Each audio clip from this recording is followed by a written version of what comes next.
De la révélation divine à la faiblesse humaine, une leçon de foi avec Pierre. Bonjour et bienvenue à cette réflexion profonde sur la foi.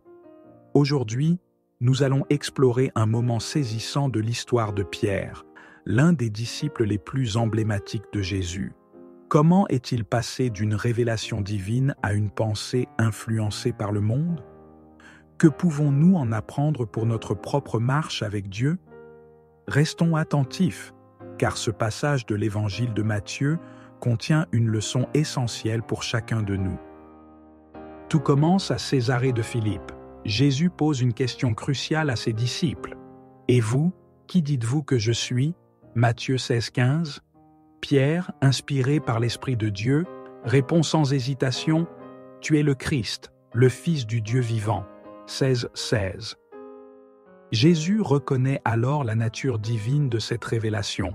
« Heureux es-tu, Simon, fils de Jonas, car ce ne sont pas la chair et le sang qui t'ont révélé cela, mais mon Père qui est dans les cieux. » 16,17.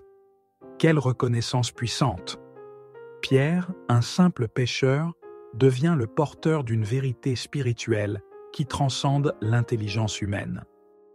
Jésus ajoute ensuite une promesse extraordinaire. « Et moi, je te dis que tu es Pierre, et que sur cette pierre je bâtirai mon Église, et que les portes du séjour des morts ne prévaudront point contre elle. » 16-18.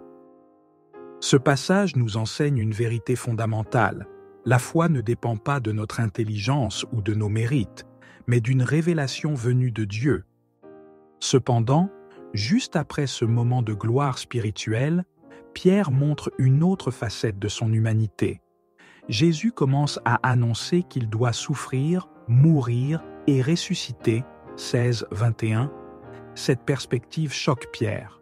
Dans un élan d'amour et de protection, il répond « À Dieu ne plaise, Seigneur, cela ne t'arrivera pas » 16-22. La réaction de Jésus est directe et surprenante. « Arrière de moi, Satan, tu mets en scandale, car tes pensées ne sont pas celles de Dieu, mais celles des hommes. » 16-23. Pourquoi Jésus utilise-t-il des mots aussi forts? Parce que Pierre, sans le réaliser, devient un obstacle à la mission rédemptrice de Christ. Son amour humain le pousse à résister à un plan divin qu'il ne comprend pas encore pleinement.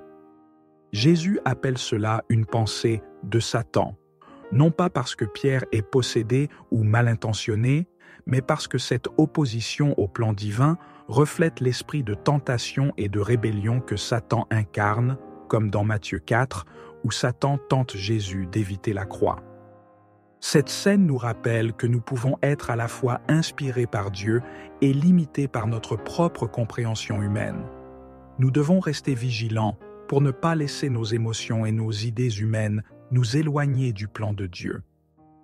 Que pouvons-nous apprendre de Pierre? 3 leçons essentielles. La révélation vient de Dieu.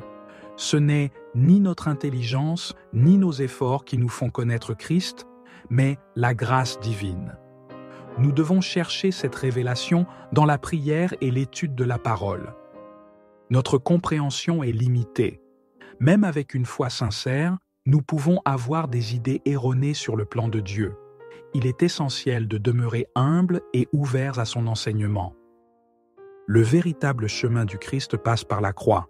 Comme Pierre, nous préférons souvent une foi confortable, sans difficulté. Pourtant, Jésus nous appelle à le suivre dans l'obéissance et le sacrifice, avec la promesse de la résurrection et de la vie. Alors, où en sommes-nous dans notre marche avec Christ?